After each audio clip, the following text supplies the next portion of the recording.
Dostlar salam və hər zaman kimi hər vaxtınız xeyir olsun. Bu gün sizə Honor'un 2026-cı il üçün ən iddialı flaqman modellərindən biri olan Honor Magic 8 Pro haqqında tam tərəfsiz və detallı formada məlumat verəcəm. Əslində Magic seriyası son illərdə Honor'un sadəcə güclü smartfon buraxmaq istədiyi bir xətti deyil, həm də şirkətin biz artıq Samsung və Apple kimi böyük flaqman oyunçularla eyni masada otura bilərik demək istədiyi bir seriyadır. Magic 8 Pro da bu yanaşmanın bəlkə də ən aqressiv nümunələrindən biridir. İlk olaraq ənənəvi formada dizaynına başlamaq istəyirəm. Honor Magic 8 Pro ilk baxışdan Magic seriyasının tanış dizayn dilini davam elətdirir. Arxada böyük dairəvi kamera modulu, kənarlara doğru yumuşaq keçən arxa panel, premium hissi verən materiallar və ümumilikdə əlində ucuz cihaz olmadığını elə birinci saniyədən hiss elətdirən bir gövdəsi var. Amma bu ilki modelin yaxşı tərəfi odur ki, Honor sadəcə kamera adasını böyütdük oldu yeni dizayn yanaşması ilə getməyibdi. Cihaz həm daha yığcamdır, həm də gündəlik istifadə üçün daha rahat hiss elətdirir. Ötən ilki Magic 7 Pro ilə müqayisədə Magic 8 Pro bir qədər daha kiçik, daha incə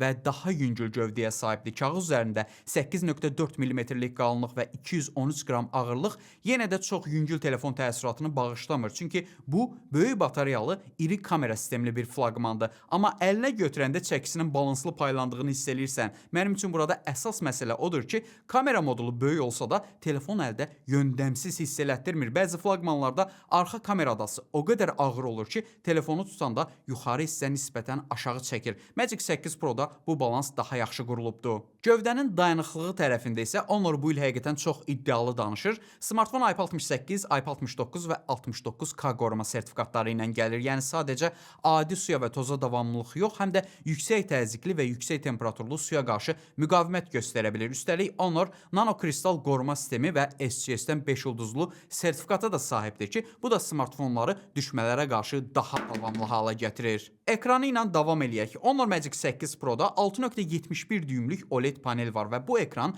1 və 120 Hz aralığında dinamik formada yenilənmə tezliyini dəstəkləyir. Yəni burada LTPO məntiqi ilə çalışan bir ekran paneli var. Bu da o deməkdir ki, ekran lazım olanda 120 Hz-ə qədər qalxır, statik məzmunlarda isə yenilənmə tezliyini aşağı salaraq batareyanın ömrünə qənaət etmiş olur. Gündəlik istifadədə bunun əsas təsiri həm axıcılıq, həm də enerji səmərəliliyidir. Ekranın parlaqlığı isə ayrıca danışılacaq məsələdir. Honor burada 6000 nit HDR pik parlaqlıqdan danışır. İndi bu rəqəmlər biraz son zamanlar reklam kimi səslənir və real həyatda ekran hər zaman 6000 nitdə işləmir. Amma əsas məsələ odur ki, açıq havada, günəş altında, xüsusən də kamera ilə çəkim eləyəndə ekran çox parlaq görünür. Bu ekranda mənim xoşuma gələn ən vacib tərəflərdən biri də göz rahatlığı texnologiyasıdır. Honor bu mövzuda son illərdə çox aqressiv davranır. 4320 Hz-lik PWM dimming qaralma, adaptiv səviyyəli mavi işıq nəzarəti, AI Defox ekranı, dinamik parlaqlıq tənzimləmə kimi bir çox funksiyaya sahibdir. İndi bunların hamısını gündəlik istifadəçi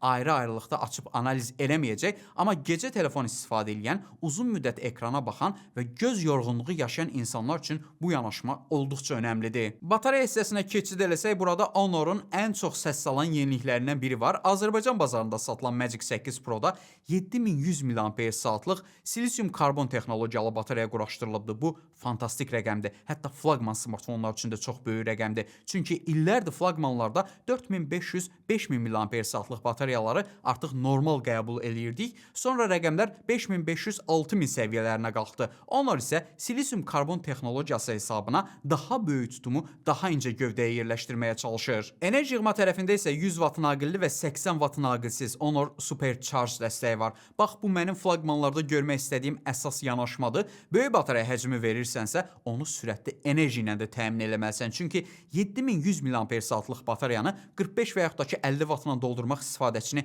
günün sonunda yoracaq. 100 watt burada çox rahatlıq yaradır. 10-15 dəqiqə smartfonu enerji ilə təmin edirsən və günü xilas etmək mümkün olur. 80 watt naqilsiz enerji dəstəyinin də üstündən keçmək istəmirəm. Bu gün bəzi flaqmanlarda naqilsiz enerji dəstəyi var, amma sürəti çox aşağıdır. Honor burada səviyyəni biraz daha yuxarı qaldırıb. Gələk texniki tərəfə. Honor Magic 8 Pro-da Snapdragon 8 Elite Gen 5 platforması var. Bu 2026-cı ilin Android flaqmanları üçün ən üst səviyyəli çiplərdən biridir. CPU performans nüvəsi 4.6 GHz-ə qədər işləyir. Qrafik tərəfdə Adreno 840 var və Honor'un iddiasına görə təknüvəli CPU performansı, qrafik və MPU tərəfində ciddi artımlar əldə olunubdur. Yəni bu telefon performans baxımından sadəcə gündəlik istifadə üçün yox, ağır oyunlar, AI əməliyyatları foto, video emalı və uzun müddətli istifadə üçün hazırlanıbdır. Əslində gündəlik istifadə zamanı belə smartfonların performansını izah etmək bir qədər çətindir, çünki artıq flaqmanlar arasında tətbiq açma sürətində fərqi adi gözlə hiss eləmək olmur. Instagram açılır, WhatsApp açılır, kamera açılır, oyunlar başlayır. Hamısında çox sürətli baş verir bunlar. Magic 8 Pro-da əsas məsələ uzun müddətli sabitlikdir. Yəni 20 dəqiqə istifadədə yox, 2 saat oyun, 30 dəqiqə kamera, eyni anda fon tətbiqləri, yüksək parlaqlıq və mobil internetdə işləyəndə telefon özünü necə aparır? Bax burada da Snapdragon 8 Elite Gen 5 Honor Magic 8 Pro üçün çox yaxşı bir altyapı yaradır. Oyun tərəfində isə Honor'un maraqlı bir yanaşması var. Qrafik və NPU Heterogen AI Super Resolution və Frame Generation texnologiyası ilə oyunlarda daha yüksək kadr sürəti, daha hamar görüntü və aşağı enerji sərfiyyatı əldə olunur. Yəni sadəcə prosesorun xam gücünə yox, AI ilə qrafik təcrübəni optimallaşdırmağa çalışıblar. Bu biraz kompüterlərdə gördüyümüz DLSS və Frame Generation məntiqinə bənzəyir. Əlbəttə, mobil tərəfində bunun real effekti oyundan oyuna dəyişəcək. Amma flaqman telefonlarda artıq AI-ın sadəcə kamera və mətn hissəsində yox, oyun təcrübəsinə də daxil olması maraqlı tendensiya kimi görünür. Və nəhayət kameralar. Magic 8 Pro-nun əsas üstün tərəfi elə kameralardır desək yanılmarıq. Arxada üçlü kamera sistemi var. 50 megapiksellik f1.6 diafraqmalı əsas kamera, 50 megapiksellik 122 dərəcəli ultra geniş bucaqlı kamera və 200 megapiksellik ultra night telefoto kamerası. Ön tərəfdə isə yenə 50 megapiksellik selfie kamerası və əlavə 3D dərinlik sensoru var. Magic 8 Pro Android tərəfinin nadir cihazlarından biridir ki, iPhone kimi 3D Face ID dəstəyinə sahibdir. Yeri gəlmişkən, barmaq izi sensoru da optik yox, Samsung'un S seriyasında olduğu kimi 3D ultrasonikdir. Əsas kameramız 1/1.3 düymlük böyük sensorundan gəlir və OIS dəstəyi var. f1.6 diafraqması ilə işığı yaxşı qəbul edir. Magic 7 Pro-dan fərqi diafraqmasının sabit olmasıdır. Yadınızdadırsa, keçənki model diafraqmasını fiziki formada dəyişə bilirdi, amma görünən odur ki, bu o qədər də uğurlu olmadı. Gündüz fotolarında detal səviyyəsi, dinamik aralıq və rəng balansı həqiqətən flaqman səviyyəsindədir. Honor adətən rəngləri biraz üstünlü və canlı göstərməyi sevir, amma Magic 8 Pro-da Magic Color funksiyası ilə istifadəçiyə fərqli rəng tonları yaratmağa imkan verir. Bunu üstünlük saymaq olar. Mənim üçün əsas maraqlı olan kamera 200 megapiksellik telefoto kamerasıdır. Çünki bu kamera Magic 8 Pro-nun ən iddialı hissəsidir. 1/1.4 düymlük böyük sensor, f2.6 diafraqma, 3.7 qatlıq optik yaxınlaşdırma və 100 qat rəqəmsal yaxınlaşdırma imkanı var. Əlbəttə, 100 qat rəqəmsal yaxınlaşdırma daha çox ekstremal vəziyyətlər üçündür. Real həyatda ən keyfiyyətli nəticəni 3.7x, 5x və 10x aralığında gözləmək lazımdır. Amma böyük telefoto sensorunun olması portret, səhnə çəkimi, şəhər detalları və uzaq obyektlər üçün çox ciddi üstünlükdür. Üstəlik, AI vasitəsilə görüntünü daha da təkmilləşdirir və saf, təmiz görüntü verə bilir. Honor burada xüsusilə gecə telefoto çəkimlərinə də fokuslanıbdır. Ultra Night telefoto adı da təsadüfi deyil, çünki adətən smartfonlarda gecə əsas kamera yaxşı çəkir. Telefoto olan isə zəif işıqda tez keyfiyyətini itirir. Magic 8 Pro isə məhz bu problemi həll eləməyə çalışıbdır. Stabilizasiya, böyük sensor və AI təkmilləşdirməsi ilə gecələr telefoto çəkimləri daha yaxşı alınır. Məncə bu cihazın ən fərqli tərəflərindən biridir. Çünki gündüz yaxşı foto çəkə bilmə imkanı artıq bir çox flaqmanın bacardığı işdir. Çətin məsələ gecə uzaq obyektləri, səhnə işıqlarını və portretləri sabit saxlamaqdır. Magic 8 Pro məhz bunu yaxşı bacarır. Ultra geniş bucaqlı kamerası isə 50 megapikseldir və 122 dərəcəlik baxış bucağı verir. Mən burada Honor'u alqışlayıram. Çünki bəzi flaqmanlarda əsas və telefoto kamerası güclü olur, amma ultra geniş bucaqlı kameranı ikinci plana atırlar. Magic 8 Pro-da heç olmasa kağız üzərində ultra geniş bucaqlı kamera zəif deyil. Doğrudur, ultra geniş bucaqlı kamerası kənarlarda detal itkisi, gecə performansı və dinamik aralıq baxımından hələ də əsas kameradan geridə qalır. Buna baxmayaraq, mənzərə, memarlıq, qrup fotoları və video üçün 50 megapiksellik ultra geniş bucaqlı kamera yaxşı bir alternativdir.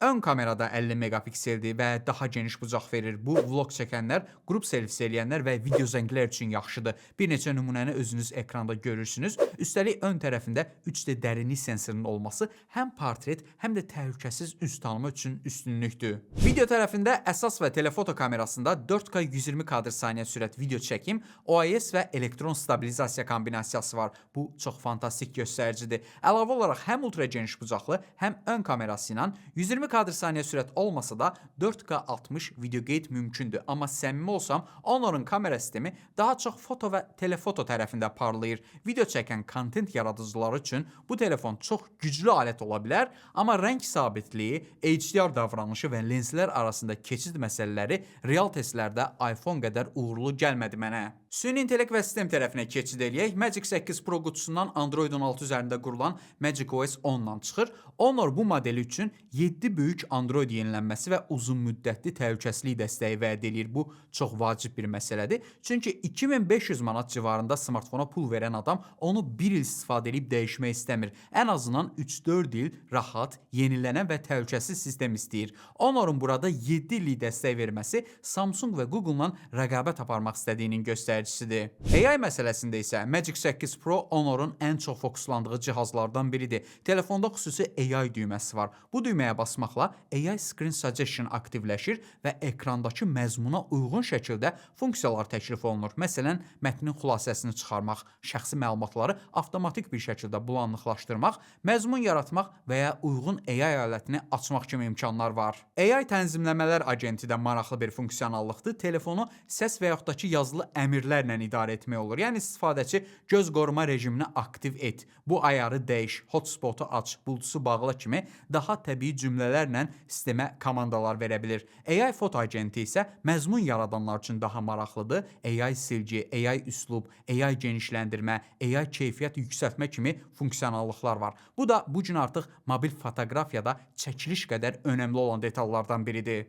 Bax belə, yekun olaraq Honor Magic 8 Pro nədir? Məncə bu telefon Honor'un mən artıq alternativ flaqman deyiləm, birbaşa əsas flaqman namizədiyəm dediyi modeldir. Burada güclü prosesor var, çox parlaqlıq və göz rahatlığına fokuslanan ekran var. Böyük silikon karbon batareya var, 100 watt naqilli və 80 watt naqilsiz enerji yığma dəstəyi var. IP69K qoruması var, 200 megapiksellik telefoto kamerası, Magic OS və 7 il yenilənmə vədi var. Qiymət məsələsinə gəldikdə, Azərbaycanda Magic 8 Pro-nun 12 GB-lıq RAM və 512 GB-lıq daxili yaddaşlı versiyası mağazadan və kampaniyadan asılı olaraq təqribən 2450-2500 manat aralığında görünür. Əgər qiymət 2500 manat civarına düşərsə, məncə bu telefon daha cəlb edici olacaq. Çünki bu qiymətə 512 GB-lıq yaddaş, çox böyük batareya həcmi, güclü telefoto kamerası və 100 wattlıq naqilli şəkildə sürətli enerji yığma dəstəyini almaq pis təklif deyil. Amma 2700 manat və daha yuxarı qiymət isə istifadəçini iPhone və Samsung kimi alternativlərə yönəldə bilər. Son söz isə yenə sizdədir. Sizcə Honor Magic 8 Pro bu qiymətə alınarmı, yoxsa bu segmentdə hələ də Samsung və iPhone daha təhlükəsiz seçim olaraq qalır? Rəydə fikirlərinizi mənimlə bölüşün.